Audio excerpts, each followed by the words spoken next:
Semua yang ada di dunia ini Tuhan ciptakan bukan tanpa alasan, melainkan ada manfaat dan dampaknya tersendiri bagi kehidupan. Assalamualaikum warahmatullahi wabarakatuh. Pada kesempatan kali ini, kami akan membahas topik mengenai hubungan larutan penyangga atau buffer terhadap kehidupan sehari-hari. Akan ada beberapa topik yang akan kami bahas.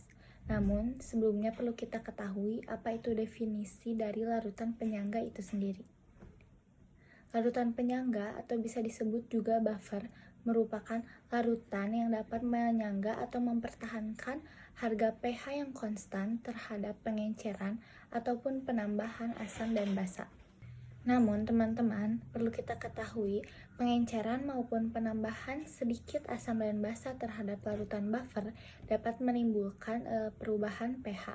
Namun perubahan yang terjadi sangatlah sedikit ataupun sangat kecil, sehingga pH dapat dikatakan pH yang konstan ataupun tetap. Selanjutnya, larutan penyangga memiliki dua komponen, yaitu asam dan basa.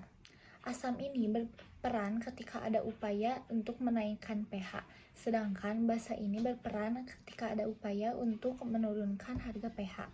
Nah, pasangan asam basa ini bisa disebut juga pasangan asam basa konjugasi.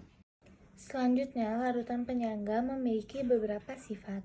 Pertama adalah larutan penyangga asam. Larutan penyangga asam ini adalah larutan penyangga yang mengandung asam lemah dan basa konjugasi. Basa konjugasi adalah garam dari asam lemah itu sendiri. Nah, fungsinya adalah untuk mempertahankan harga pH dalam keadaan asam. Contohnya adalah asam asetat dan natrium asetat. Yang kedua ada larutan penyangga basa. Larutan penyangga basa adalah larutan penyangga yang mengandung basa lemah dan asam konjugasi. Asam konjugasi adalah merupakan garam dari basa lemah itu sendiri. Fungsinya sama adalah untuk mempertahankan harga pH namun dalam keadaan basa. Oke, sekarang kita akan membahas apa sih peranan buffer ini dalam kehidupan sehari-hari. Larutan penyangga atau buffer ini tentu memiliki banyak peranan penting dalam aspek kehidupan, baik dalam tubuh kita, dalam industri, maupun dalam lingkungan. Seperti larutan penyangga ini memiliki peran dalam tubuh kita. Juga larutan penyangga ini memiliki peran dalam industri makanan, industri obat-obatan, dan beberapa aspek kehidupan lainnya.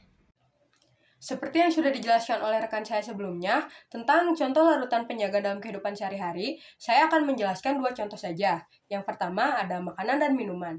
Makanan dan minuman yang dikemas dengan kaleng biasanya lebih tahan lama karena ada bahan pengawetnya. Nah, bahan pengawet tersebut biasanya berasal dari larutan penyangga.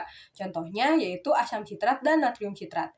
Keduanya biasa ditambahkan pada makanan dan minuman yang dikemas dengan kaleng guna menjaga pH. Nah, jika pH terjaga, tentu produk makanan tersebut akan lebih tahan lama, tidak mudah terkontaminasi oleh bakteri, dan tidak cepat busuk.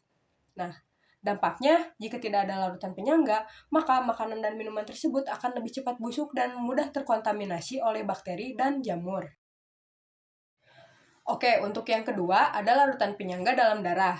Nah, larutan penyangga dalam darah ini terdiri dari 3 sistem. Yang pertama ada sistem asam karbonat bikarbonat, yang keduanya sistem hemoglobin oksigen, yang ketiganya adalah sistem fosfat.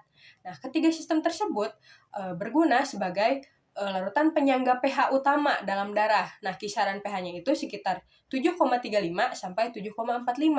Jika tidak ada buffer atau larutan penyangga dalam darah, dapat menyebabkan berbagai kondisi pada tubuh. Yang pertamanya itu ada denaturasi atau kehilangan fungsi protein. Nah, yang keduanya ada erosi jaringan tubuh, atau bahkan yang ketiga itu dapat menyebabkan kematian.